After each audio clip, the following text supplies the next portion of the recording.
চট্টগ্রামের জঙ্গল সলিমপুরে অভিযান চালাচ্ছে যৌথ বাহিনী। এই মুহূর্তে সেখানে আছেন রিপোর্টার পার্থ প্রতিম বিশ্বাস। সরাসরি চলে যাচ্ছি তার কাছে। পার্থ, বিস্তারিত জানাবেন। চট্টগ্রামের সীতাকুণ্ডের জঙ্গল সলিমপুরে কিন্তু আজকে অভিযান শুরু করেছে যৌথ বাহিনী। আমরা দেখেছি সকালে যৌথ বাহিনীর একটি বিশাল টিম কিন্তু জঙ্গল সলিমপুরের ভেতরে প্রবেশ করেছেন। আমরা এই মুহূর্তে কিন্তু জঙ্গল সলিমপুরের যে প্রবেশ মুখ, সেই প্রবেশ মুখের সামনে দাঁড়িয়ে আছি এবং এখানে আসার পরে আমরা যেটি দেখছি, এখানে আসলে সেনাবাহিনীর সদস্যরা যেমন আছেন, এখানে র্যাবের সদস্যরা কিন্তু উপস্থিত আছেন এবং পুলিশ, জেলা পুলিশ, মেট্রো পুলিশ সবাই কিন্তু একসাথে এখানে সম্মিলিতভাবে কিন্তু আসলে অভিযান পরিচালনা করছেন, সেই বিষয়টি কিন্তু আমরা দেখছি। এবং এই গত জানুয়ারিতে এখানে অভিযান পরিচালনা করতে এসে র্যাবের এক সদস্য আসলে সন্ত্রাসীদের হামলায় কিন্তু মারা গিয়েছিলেন এবং বাকি 4 সদস্য কিন্তু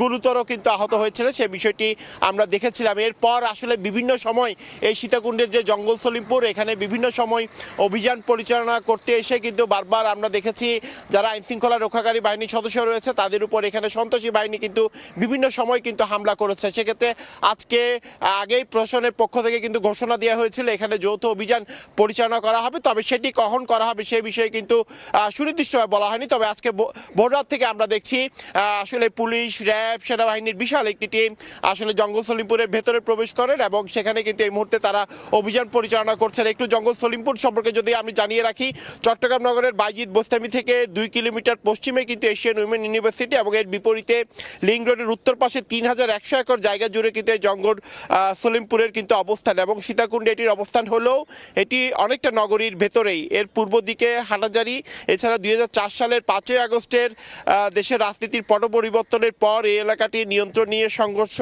খুনোখুনি, দখলের ঘটনা কিন্তু বিভিন্ন সময় কিন্তু আসলে চলে আসছে এবং সম্প্রতি এলাকায় দখল নিয়ে সন্ত্রাসীদের বিভিন্ন পক্ষের কিন্তু আসলে সংঘর্ষ এবং গোলাগুলির ঘটনাও হয়। এবং আমরা আগেই জানিয়েছি যে র্যাবের এক সদস্য কিন্তু এখানে অভিযান পরিচালনা করতে আসলে কিন্তু এখানে কিন্তু আমরা দেখেছি তাদের উপর কিন্তু হামলাও করা হয়েছে, এমন ঘটনা ঘটেছে।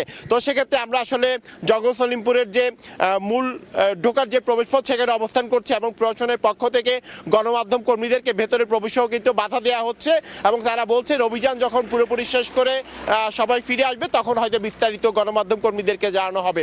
তো এই ছিল আমার কাছে এখনো পর্যন্ত চট্টগ্রামের জঙ্গল সলিমপুর এলাকা থেকে এখানকার সর্বশেষ খবর। সরাসরি যুক্ত ছিলাম চট্টগ্রামে।